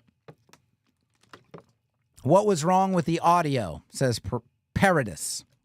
I'll tell you what was wrong with the audio. You guys see the settings panel right here? It's when you're traveling, right? Because I'm traveling down here and I'm on my laptop. I don't have a computer that just stays down here. So I'm on my laptop. The output audio was set to, where are we at? Rodecaster 2. This should be where the audio is. Are we still good? Are we still good? We sound good? It was on MacBook Pro speakers it was the input. Was MacBook Pro microphone was what the input was set to. So obviously the MacBook Pro microphone, which is in clamshell mode over here, like all folded up off to the side, was not doing a very good job of broadcasting audio. So I had to switch it to the Rodecaster here. And then all was well in the world. What do you think about the new Bricks 1.10 update? Haven't had enough time to look at it yet. And Sam had the same question here. So same answer, Sam. Are you still planning on releasing your cards API framework in a future version of ACSS? yes, it's something so major and something that nobody has ever done or tried before that I think we have to go very slow with it. We're probably going to put it behind a feature flag. I will say this, though. Like, if we want to prepare ourselves for some upcoming changes, let's get in here. Okay, let's bring this to this side and pin it, okay? Because this is one of those things where it seemed like a good idea in the very beginning, but then just turned out like it. So there's been a little bit of it in frames, right? With the card styles and all of that. This is likely just going to start to get removed systematically and replaced. Same thing with like hero padding, lead width, avatar. Like it's just a little bit of, and it really only applies to frames users.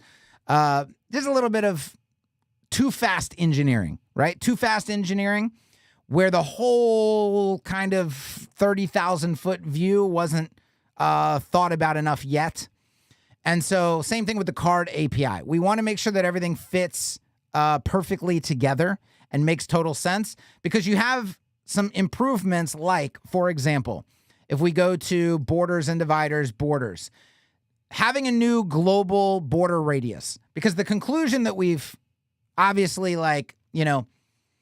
come to is the framework in some degrees is better when it just hyper focuses on the main things that happen and not all the possibilities of what could be happening. That sounded like Kamala Harris, like today is tomorrow and then yesterday is today. Okay, so not a knock, don't worry about it. But it just, that's popped into my mind. That was funny. Okay, so think about border radius. You've got all these different radius sizes available in almost every framework. Like Tailwind has got 40 different radiuses you could choose from. All the other frameworks have like 5 or 6 or whatever. Automatic CSS has had the t-shirt sizes since the beginning of time. But we were the first framework to be like, well, hold on. I mean, how many on a given project, how many of these border radiuses does somebody actually use? And the answer is 1. There's actually 2, but one of them is not even a real option in any other framework. So you have what essentially is a global border radius. Like, first thing a designer typically does is, are the elements on this site going to have a radius or not have a radius? So you'll see that they're either square or they have a radius of some sort. So what is the value of that radius? What you'll also notice is the radius doesn't just willy-nilly up and change from like page to page to page or element to element to element. The radius stays fairly consistent across the website, right? Okay, so that's like one radius. Now, in the times where there is a second radius, it's almost always a concentric radius based on the real radius, okay? So you end up having an element inside of an element, and the radius inside the element is different from the radius of the parent element. That is because visually, it looks good when the radius of the parent element is bigger than the radius of the child element. And not just bigger willy-nilly, but bigger based on a calculation, a formula that creates what is called a concentric radius. And I believe off the top of my head, it is half the padding value added to the normal radius. So the radius of the child element, if you take that radius and then add half the padding value of the element itself, that computes to what the parent radius should be. Okay, so we're dealing with 2 radiuses mainly. One is a set radius, and the other is relative to the padding of the elements. That's not even a utility class programmable radius, really. It's like the decision has to be made on a case-by-case basis because it's dependent on knowing the padding value of the elements that you're working with. Great. The reason why Tailwind and the reason why these other frameworks have had so many different options is because they don't have a dashboard. We have to remember that, right? They don't have a dashboard, really. So it's much harder, and now they're catching on. But in the past, it wasn't like, well, I could just set the radius I want. It was like I had to have all these different options to choose from because there was no dashboard management for it.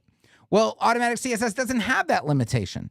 So we have a way to just say this is the border radius of the website, and then we can create concentric radiuses off of that. What is the need for all the other options? There's almost never a need for all the other options. So we refactored it to basically say, guys, why are we doing all this extra thinking and extra work and extra options when they're not even needed and used in the vast majority of cases? And so you see additional radius options, generate extra radius sizes is now off by default. It's not on a brand new install. We're not going to generate the other radius sizes. We're not going to worry about a radius scale, a mathematical radius scale. We don't have to worry about that stuff. All we have to do is set a radius, which means when we're doing cards, we call the radius, or we create a concentric radius. When we're doing buttons, we call the radius. It's just a radius now. That's all it is. And if you want your website to have no radius, it's as simple as putting a 0 in the box. You can go from a site having a radius to not having a radius in a split second, or vice versa. Right?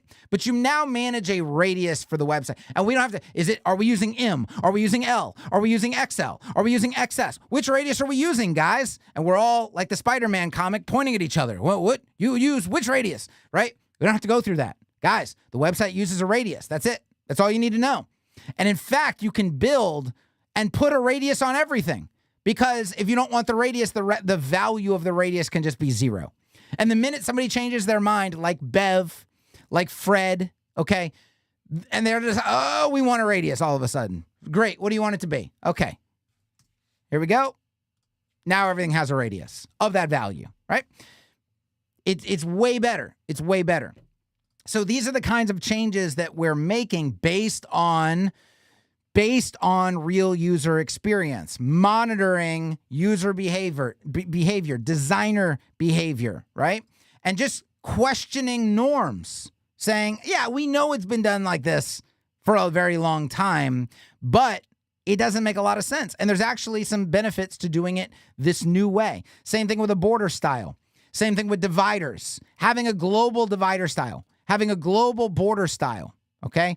Reduces thinking, increases flexibility, okay? There's a lot of benefits that come from this. I could keep going on and on and on and on and on. A global transition style. Right? What were we using for the duration again? What were we using for? Don't worry about any of that stuff. Just call up the global transition style of the website. That's the transition we're using. Okay, so can we deviate from that when we want to? Sure. But if you want the one we've been using everywhere else, well, you can just ask for transition. It's just var transition, right? Or just slap a transition class on it, and it'll transition now. The things that we wanted to do, yada yada yada. Okay, so things like that are very important. I don't even know, honestly, what question was asked, but hopefully that was the answer to it. Okay. Let's see. Oh yeah, you were asking about the cards API. So we just want to make sure that it's all very cohesive and that it all makes perfect sense and that it all is super efficient and that we're approaching it the best possible way. So I think there's going to be some, it's going to be behind a feature flag, and we're going to encourage people to use it and experiment with it. And we're going to do that ourselves as well. And we're going to see if we like it. We're going to see how well it improves things. And then we'll eventually work around to either putting it in and saying, we're greenlighting this. It's a great idea. It's had great, in our experiments, it's had tremendous improvements and things. Or we will just cut it out and say, you know what, it was an idea. It was something that we put the time and energy into it, but we determined that it's not actually the best direction to go, and we cut it out. And we've done that many, many, many, many, many times. People see automatic CSS in its current form. What they don't see are the hours and thousands of dollars that just got left on the scrap table, like where it was like, nope, we're not there yet, or it was a good idea, it was a good theory, but it didn't play out in real life. It's not a framework where an idea just pops in our head and gets baked into the thing. It's like it's been thought about considerably. It's been played with. It's been experimented with. It's been tested. It's been put in different situations, and it made it in. Okay, and a lot of stuff doesn't make it. Okay, will Etch live streams be limited to Inner Circle members? Do we just need to be subscribed to the list in order to get notified? No. It's not going to be limited to Inner Circle members. It's going to be for anyone and everyone. There likely will not be any limits placed on the amount of people that can participate in the initial launch. But it will, once the initial launch is done, just to give you a little bit of like, a little bit of a heads up. Once that initial launch phase, which I think is going to be 3 separate live streams. The reason we're doing 3 separate live streams is because I do believe we have to cap the live streams at 1,000 people, just from like a technical considerations thing. But we also need to spread out over time zones. Okay, so we can't just do one because we're going to leave a bunch of people out. So each of the 3 are going to be done at completely opposite time zones, right? We're going to do some triangulation to try to hit as much as we can. And then there'll be some instructions based on those live streams. But then once that series is done, okay, it's done, and that batch is closed and it's closed up, okay, for a good while. And that's likely what's going to happen. So you just want to be paying attention. You just want to have your eyes and your ears open during that period of time. And if that's the case, I know there's going to be a bunch of people that miss it. And there's going to be a bunch of people crying, and it's going to look sad. It's going to look very sad. It always happens. No matter how much heads up you give, no matter how much opportunity you give, somebody's always crying after it closes up, okay? It's going to happen. I don't think there's any way to avoid it. But the vast majority of you will be easily able to participate. Okay, let's see here. Is the rounded corner rectangle for Kevin's head new? I remember a circle. Yeah, it's new. It's I love Derek. Derek, he worries about all of the things that nobody else worries about. Yes, I guess it's because I'm on a different computer. So it looks a little different. Okay. Where is it we could submit sites to be critiqued? I've forgotten. It's Geary.co. Geary.co, website critique request, something like that. The description down below every video has the exact link. How would you go about transitioning one's WFH product design full-time job and replacing that 6-figure income, generally speaking, given so much time is involved at the job? Transitioning one's product design job, replacing that. I mean, this is and replacing that, you mean like starting your own agency? I don't know. I feel like I need additional insight and information, especially given the magnitude of that kind of decision. So maybe you can give me additional insights on, and that's really every month in the Inner Circle we do an office hours where we just do business. It's just if you want to talk business, and the reason we do it there is because it's not me just talking to a bunch of people on a stream. People have the ability to actually come on camera, microphone, audio, all of that, and answer my questions. Because a lot of these bigger questions, like I have to ask more questions. In order to answer properly, I have to have more insight, background information, context, etc. It actually requires a conversation. We have the ability to have those kind of conversations in the Inner Circle. It's the perfect place to do that. So every month in the Inner Circle office hours, we do a live stream, but it's an interactive live stream. People come on, video, mic, if they want to, and we do this kind of stuff there. So that's kind of best, I guess, reserved for that. Going to have to catch the replay, but just wanted to say thanks for all you do. These streams and your videos are always fire. Well, you are very welcome, Copy Samurai. I do like that name, by the way, Copy Samurai. Grant says, how would you style build the form? I think this was from the site we were looking at earlier. That would be a lot of, we'd have, I mean, I can't even answer off the top of my head. I got to sit down and think about it. I got to think about their target market. I got to think about, I got to ask the client, what information do we need? What's the sign up flow? How are we going to market to them after? Because it wasn't asking them to pay anything. They weren't actually signing up. It looked to me like it was an application of some sort.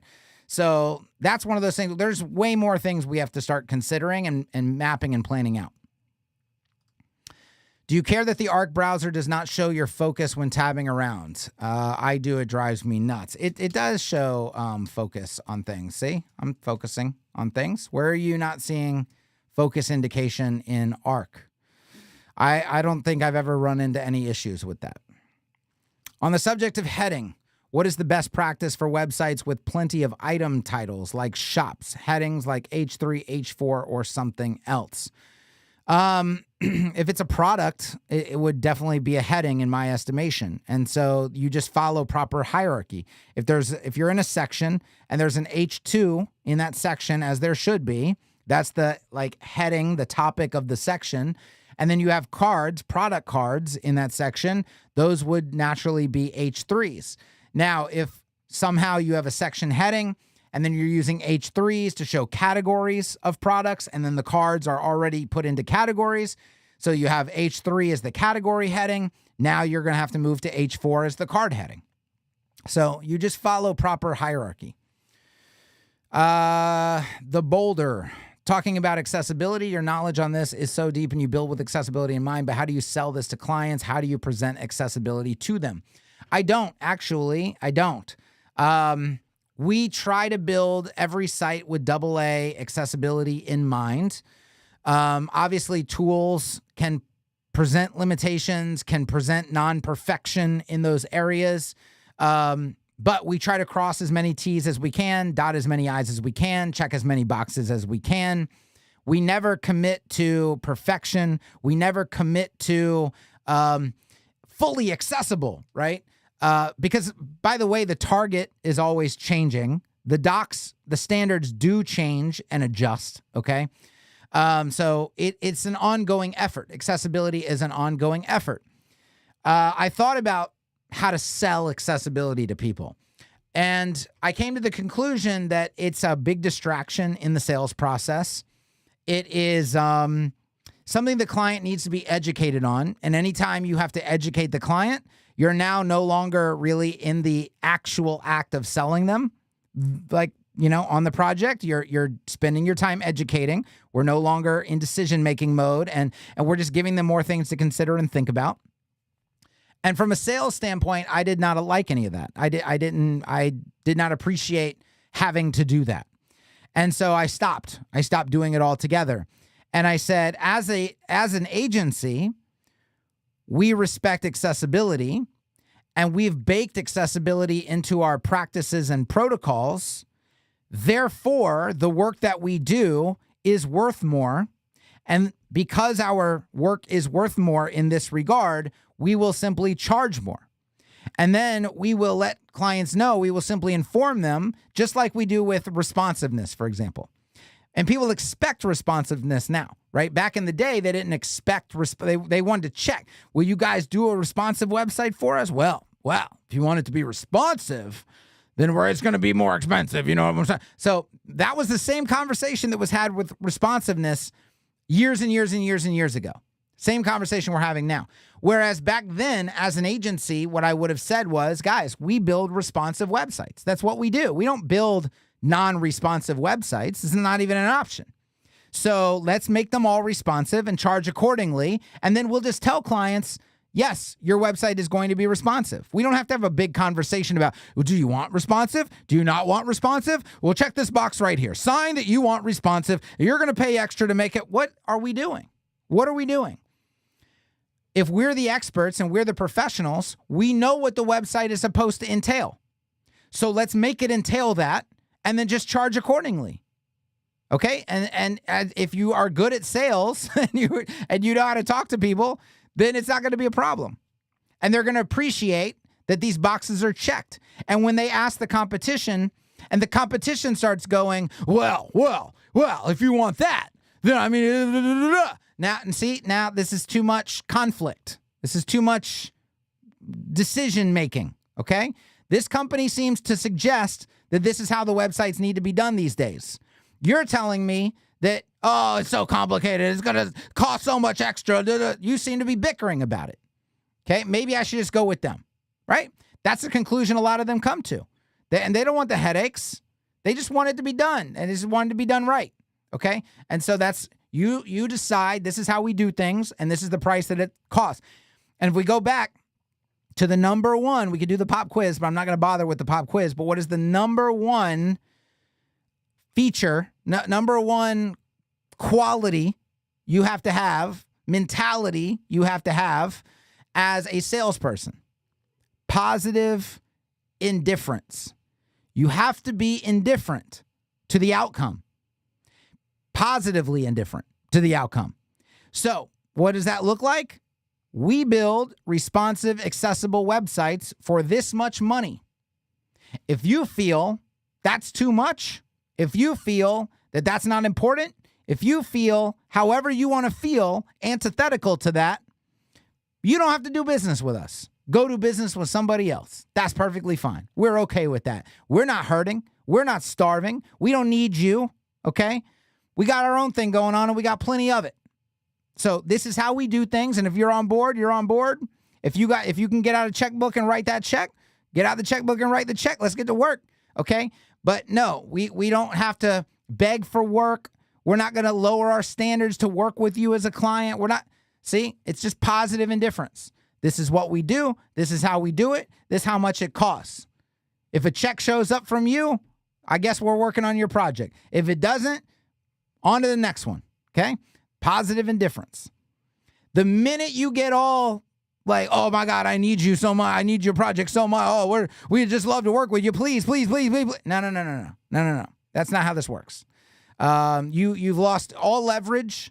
You're no longer speaking as a professional, right? We'll push whatever pixels you want wherever you want them. Just please sign on this dotted line. No. It's not how a professional operates. It's just not. It's not how they think. It's not how they act. It's not how they talk.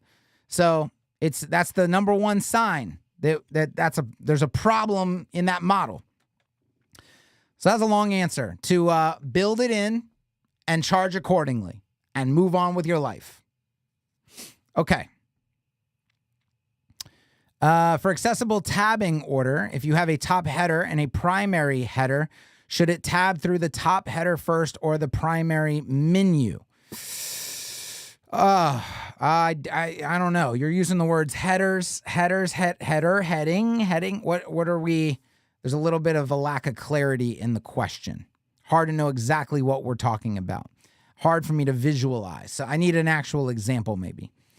Okay. Can I submit a site I did not design but have made a lot of recommendations for improvements? If they're okay with it, I mean, you need to talk to whoever did it and see if they're okay with it. It would be great if you could go through your performance tweaks, plugin setup. I can do that. I think actually there's one planned. That'll be in the inner circle. There'll be an inner circle video for that. What did you do to Kevin Hart and why are you keeping him from us? He's not on this board right here. He's at the other board back in Atlanta. I also needed some new audio clips to use. Okay. I'm looking for, some of these questions are the same. What's your preferred accessibility checking tool site, Kevin? Okay. Really good question. So there's a couple browsers that you can use. Polypane is probably one of the best. And these tools help you. Okay, they help you. But a lot of accessibility testing is manual testing. It requires that you understand the requirements, like with an accordion, okay? There's a lot that the tools cannot test for you. So you have to manually test these things. And if you're going to be doing accessibility audits, that needs to be explained. We're not just running this thing through a tool.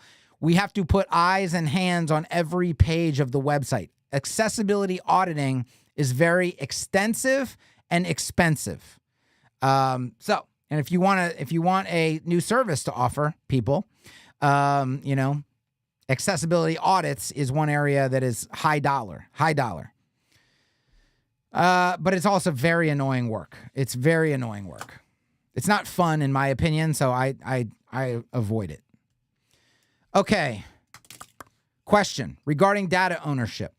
If DG is wildly successful and becomes mainstream, would you ever consider, I think that's Ev, would you ever consider doing an open source Webflow alternative? Webflow got what we yearn for except for that. No, not at this time. Not at this time. I'm more interested in saving WordPress than I am competing with WordPress. Okay, let's see.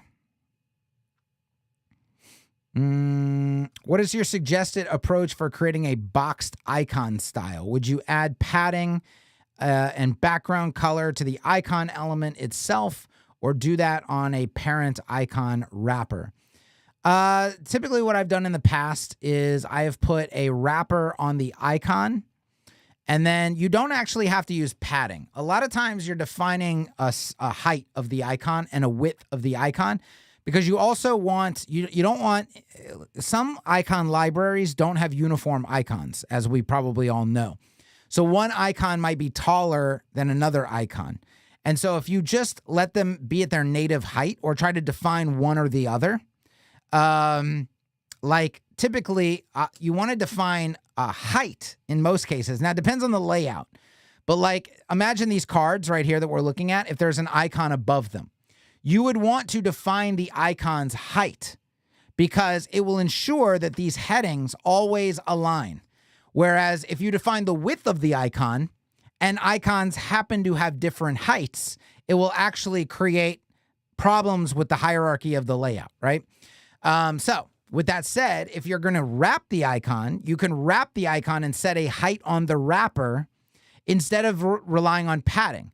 If you set a height and a width on the wrapper that is greater than the height and width of the icon, you have free space inside of the wrapper. And then you could just use the wrapper, flexbox, grid, whatever you want to use, to align the icon to the center of the wrapper, and then style the wrapper however you want to style the wrapper. So you probably don't even need padding in that regard. You can just use explicit sizes. Probably the approach that I would typically take. Okay. Let's see. Regarding accessibility, if the header has rows, like header Bravo, should tab... Oh, okay. So you're clarifying the question from earlier. Should tab order be primary menu, then top menu, or top nav, then primary nav? In my estimation, the order should be the visual order that they come in. So if the top menu comes first in the visual order, it should probably go through that. Well, let's look at it. It's kind of a case-by-case basis situation. Let's go. Here's where we want to be. Let's go edit header.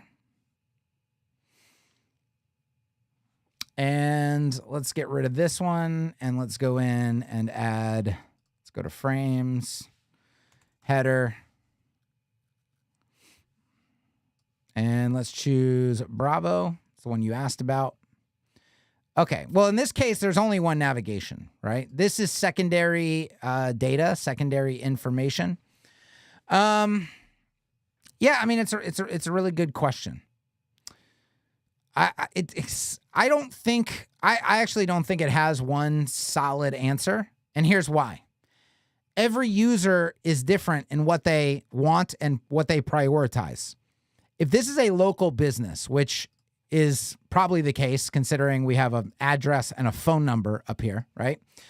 Some users that come, especially on mobile, they're prioritizing like, where's the phone number for this business or where's the address of this? That's what they want to see and interact with first. Other users might want to act with the main navigation. So I don't think it matters what comes first or second, like, because you're going to alienate the other part of the cohort. So, now, there could be some obscure accessibility expert that's like, no, always have the main menu come. Okay. Well, we can have that debate. If somebody's around to make that argument, then make that argument, and then let's talk about it. And I'm not married to either one. Not married to either one. So what I would probably go with in this case is just DOM order. These come first in the DOM, so they should be focused on first, after the skip link. The skip link always comes first. And then we could probably just respect DOM order after that.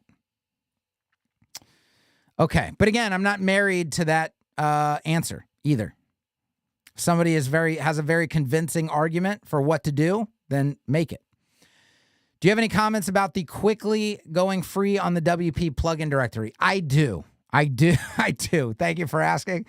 For those of you who wanted a rant, it's very possible that one is incoming. I will say this. There hasn't been a single decision that the Quickly leadership has made that makes any sense whatsoever since they made the initial one to shut Quickly down. Literally every decision after that is a head scratcher and is just a WTF. This makes no sense whatsoever. And again, here we go again. They may get their feelings hurt and take their ball and go home again after this live stream. I don't know. I would say that anybody who uses Quickly at this point, based on all the stuff that's happened, okay, probably is very low on self-respect, probably is negative on client respect. The idea that we just talked about keeping your clients safe, okay, making sure that you're making decisions that are in the best interest of your clients. Anybody who puts a client project on Quickly at this point, it has lost they're not qualified to do work in this industry. That is a horrific decision to make at this point, knowing what we know. To put a client in that situation again, okay, knowing what we know, that you are disqualified from working in that. This is not that is just too much of a bad decision. Just really, really, really bad thinking. Okay. Negligence. It's just negligence. That's what it is. Legally, that's negligence at this point. Okay. And then let's talk about self-respect. There's a lot of people that are going to run back to Quickly because it's free. And that benefits them as a human being. You know, that screw everything that happened. I want to get mine. That's kind of like, you know, not everybody, not all of them, but that's the approach some will have. That's the feeling some will have. Well, it's a great tool and now it's free. That benefits me. So I'm going back to it. Well, that person has no self-respect. To make the decision based on that's you have a lack. You don't respect yourself enough to have a principle of any kind. You only care about the fact that it's free now and that benefits you, but you have no other principles regarding this matter. I look down on that. There are people who are maybe going to watch Quickly from the outside and say, all right, maybe I'm going to give them a second chance. It wouldn't actually be a second chance. It'd be more like a fourth or fifth chance at this point. But, you know, they might say, well, you know, everybody deserves more chances. And so I'm just going to wait around and I'm going to see what happens. And maybe after a few years, it looks super stable. I'll dabble in it. I'll come back to it, whatever. Or, you know, I just wish the best for everybody and it's all rainbows and unicorns and whatever they're thinking in their head. Okay. I could see an opening for doing that where you're like, all right, well, just let them do their thing. All right. I'm not going to personally use it, at least not anytime soon, but let them do their thing. Let them cook, whatever excuse these people want to come up with in their brain. Fine, whatever. That's not me. Once you pull the rug out from under people, once you pull the plug on them, once you give them a big middle finger, let's also remember they're giving a big middle finger to every single user that paid. We just had a conversation a while back about automatic CSS and frames and our philosophy of how we treat our current user base and how decisions we make about pricing and to just throw up a middle finger to everybody who actually gave you money and be like, now it's free, bitches. That doesn't, this is like the disrespect that shows to all the people who did fund unless you're not gonna refund all those people. You're not going to refund all those people. They paid for something that is now apparently free. Is this a scaled down version of Quickly that's free? I don't think so. I don't know. I mean, I haven't looked at all the details. Hopefully it is. If I'm wrong, correct me. If I'm wrong, I would hope I'm wrong. If it's not, what does that mean? It means a whole bunch of people paid a whole bunch of money, and then you took your ball and went home, and then you came back and said, by the way, everybody can have it for free now. Screw all those people that paid. And, you know, please come back and use a product that you probably shouldn't have any trust in whatsoever. Because this could all happen again tomorrow. We don't know. And no apologies, really? No. I mean, we still don't even know why it went away the first time. All we got was, claims, nameless, faceless accusations. We still don't even know what happened the first time. And now to come back and be like, yeah, come on back, guys. Come on back. We're back with our ball for now. I don't know, man. It leaves a bad taste, doesn't it? I just don't feel like it's a good situation. Let me hop back over to the chat. Pretty sure it's the full version that's free now. Yeah, I mean, that's just, man. I just, that doesn't make any sense to my brain. And the idea that people would flock back to that, you got to have no principles. You got to have just no self-respect. Because remember, there's the people that also look at free products and say, I'd actually rather pay. I feel more comfortable paying than I do using this thing for free. And there's people that absolutely do not think like that. I'll tell you that right now. They will take every advantage they can personally, and they'll sell their clients out to do it. It's not a good situation, guys. It's not a good look. And it's just another head scratching, makes no sense. Maybe it makes sense for them as personal people, but as a company, it doesn't make sense. And for their user base, it doesn't make sense. And for anybody who uses it for client work, it doesn't make sense. And it still is lacking a lot of clarity and details. We still don't know, are new features coming or not coming? What about the bug update promises that were made? How long are those going to go on? There's still so much. It's not just bad decision making, it's bad communication. It's just not good all around. There's nothing good about it. It's nothing good about it. People saying like, well, it's so much work. They work so hard. It's such a great thing. It should live on. Okay. If that's how you feel, it should live on under different leadership. It should live on as a paid product, considering people already paid for it. It should live on in a lot of different ways other than what's happening right now. So you got to acknowledge that to some degree, right? Okay. We don't need to rant any further. That's how I feel. Hope I wasn't unclear. All right. Let's go back to where we were in the questions. And then we got 7 minutes, and then I got to get out of here. Do you have any comments? Okay, that was another one about that.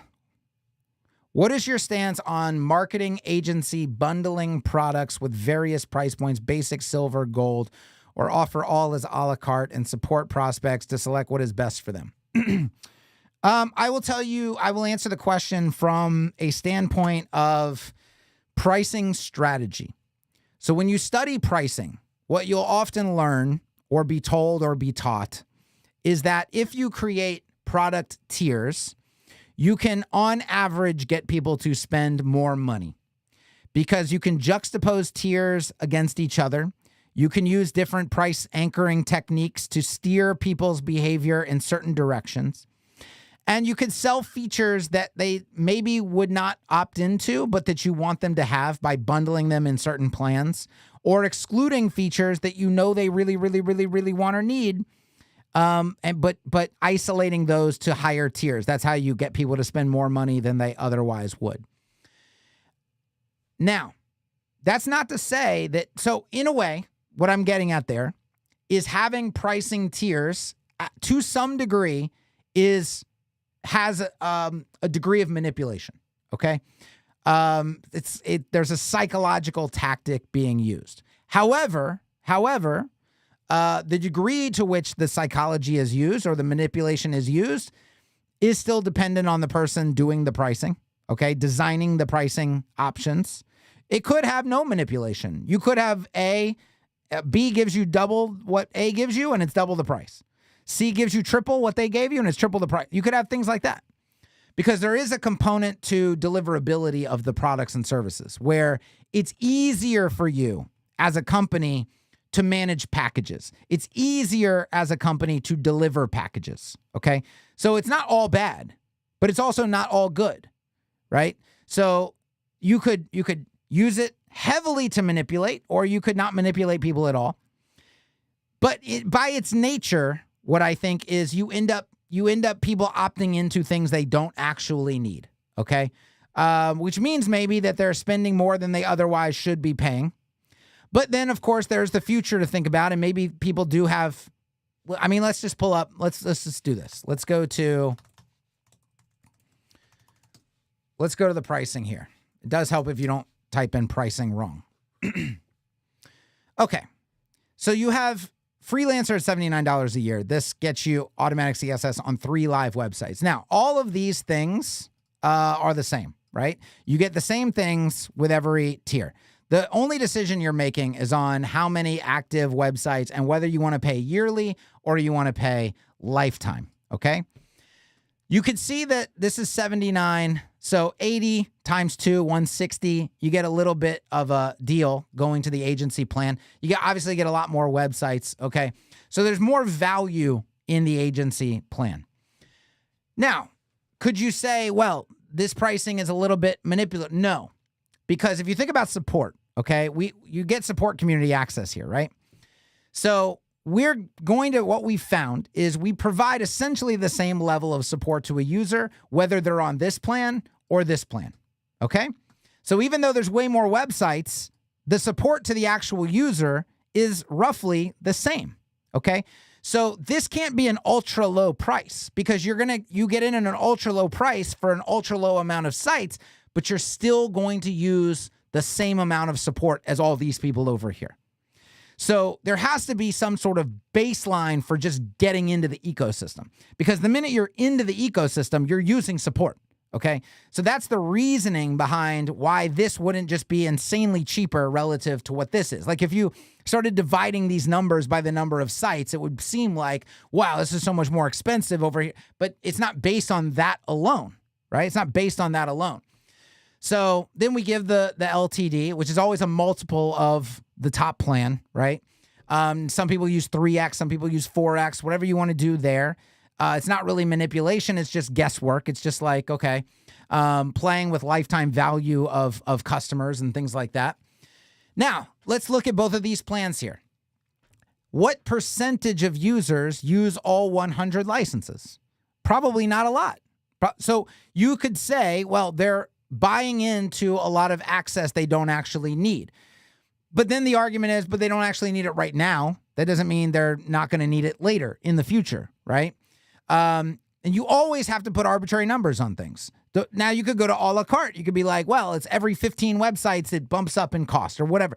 Now that's obviously very technical to manage the logistics of delivering that, okay? So all of this is pros and cons. I am screen sharing still, right? Yes, good. I just had another PTSD episode thinking that we weren't screen sharing. Okay, so you guys see it's never just one thing to decide. So you have to sit down as a company and say, all right, here's what delivering this stuff a la carte looks like. There's also, with the user, 3 options versus the minute you go a la carte, they've got a lot of different things to decide. If this is an area of life, like an industry where the user they highly, highly know what they need, then a la carte can make perfect sense because they're able to piecemeal their thing together. But in an industry that may be technical where they don't actually know what they need yet, or they don't even know the scope of their problem or the scope of the solution, they can't actually choose from an a la carte menu because they're not qualified to choose. They're not, and they don't have enough. Maybe there's unknowable information. And so it's very difficult for them to make an a la carte choice. Plans now present a much better option for them. So all this stuff has to be weighed. It's all pros and cons. It's all lots of factors to consider. There's never it's this or it's that in this situation. And you can make multiple ways work. So the gap between the two options in terms of pros and cons may end up being very minuscule. And so you could literally go either way. Okay. Hopefully that answers that question. As everybody else says, new Bricks video 1.1 sounds very interesting. Should we talk about it? Maybe we could do that as next week's stream. I don't know if it's exciting enough. Do you have suggestions for building accessibility into the design process? Yeah, that's a big factor for sure. So the designer and developer need to be on the same page, like at all times, right? Even when you're pricing projects out, we had this discussion the other day in the inner circle that like, you can't just price per page. You can't just be like, well, it's going to be this much for a 1-page site. And then it's $399 per page after that or something like that. Unless you're just going to bake in a lot of extra wiggle room. Okay. Because a page can have things on it based on what the designer comes up with that are very technically challenging to implement. And suddenly you go from, well, $3.99 for that about page was great, but we're way upside down on this other page over here because they added this fancy carousel thing that we had to build and figure out how to do and yada, yada, yada. I mean, now, right? That can easily happen. So you and the designer have to be on the same page with regarding that and regarding accessibility, because if they're doing things and making decisions, color contrast, stuff like that, that's not accessible, it causes problems. And then obviously problems in projects get expensive. So we want to limit them. But yeah, I think designers in the modern area, if you were going to be a web designer, like you're designing for the web, not a brochure designer, not a billboard designer. Okay, there's a lot of different designers. If you're going to be a web designer, designing websites, you should know about accessibility. You should know what the standards are. You should know what the practices are. By the way, the Etch mail confirmation link in mail is broken. It shouldn't be. I tested it a bunch, and then a bunch of people have used it. So maybe there's a temporary issue with it. I guess I will check it out. It's not even a link I generate. So unless you're talking about it going to the thank you page or something like that, I can check it out though. It was tested a bunch. Let's see. They checked 10 page builders for accessibility. Did you check the Equalized Digital webinar yesterday where they checked 10 page builders for accessibility? Any thoughts? Yeah, I think it's kind of a surface level thing. I've considered doing videos like this. I've actually, I have an element. Let me show you guys this. Because it's, when you do it right, like it's an insane amount of work. You have to either decide that you're going to do the insane amount of work. Let me get into this because what is... Thanks for just shaking 1Password, but shaking doesn't actually help me. Okay, let's type this in manually, see if we can get in here. You have to either just say, I'm going to do an insane amount of work and buckle down and get it done, or I'm going to do kind of a surface level overview of stuff. I just want to show you guys this just to let you know. Let's search for Elementor. I had this going for a while, and the work just kept growing and growing. And obviously Elementor releases more updates that fundamentally change things. It's like, fuck, I'm not even published the first version yet. You already changed some shit. Now I don't like being in Elementor. I just don't like being in there. So it's very painful. It's a painful process to do this kind of stuff. But it says Elementor review, honest notes from a professional front-end web developer, blah, blah, blah. Okay, let's go down. We got TLDR. We go into reputation. We go into the fundamentals. We go into basic elements. We go into pre-built elements. We go into inputs and controls. We go into code quality and access. We go into maintainability and custom CSS and grading Elementor's workflow and on and on and on and on. And the thing goes on and it just keeps going. And it's just so detailed. And look at all these sections that I want to hit on that I haven't even gotten to them yet. And just on and on. Look at all this stuff that still has to be done and on and on and on and on and on. It's like, if you really, really, really want to do it right, and you want to do it as fair as possible, and you want to do it and you want to bring receipts, okay, it's a lot of work. I think I've already spent 9 to 10 hours on this, and it's not even halfway done. And by the time I'm done, it's all going to have to be looked at again, which is why I essentially just gave up on it and why I just rant about it on live streams. Because if you want to bring the receipts and you want to do the details and you want to, it's an insane amount of work. Would it be worth publishing? I think so. But then the idea was that I was going to do this for Beaver and the next one and the next one, right? And Bricks. Okay. I basically realized I would have to resign my life to just doing these blog posts, and I would be able to get nothing else done. And it just wasn't worth it at the end of the day. And I was like, you know what? People are just going to have to fucking take my word for it. And I can give them an example here or there, or I could do some surface level overviews on a live stream like I've done in the past with certain things. But to actually do it documented like this is it's astronomical level work that by the way, ain't nobody going to pay me to do that. Nobody going to write me a check. All right. What's going to happen? They're going to share it in the Elementor group is going to go into a frenzy. It's going to whip the Elementor people into a frenzy. It would probably be great for exposure.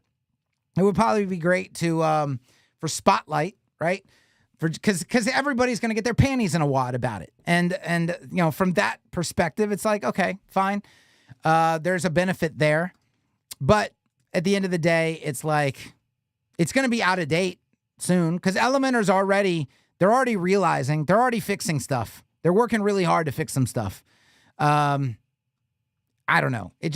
I started weighing pros and cons. It was like, the cons list is getting pretty long here. And the pros list, you know, not that great. Because what would also happen with an actual reader is they would get about a quarter in, maybe, and they'd be like, there's so much detail here. There's so many receipts. There's so much like examples. They would just take my word for it on the rest of it. They wouldn't even read the rest of it. They would probably just end up just being like, man, this is, and then they would go share it. And so I don't know. I never got around to I didn't have the heart to keep going on it. It's one of those things where I was like, my time is probably better spent elsewhere. People pretty much know that it's not that great, that Elementor's not that great. They pretty much know Beaver's not that great. And all these tools have massive issues. So that's kind of where I just wanted to show you. It was started. I even built a custom ACF block for it. I haven't built this custom ACF block. Never got to use it. So that was more time wasted.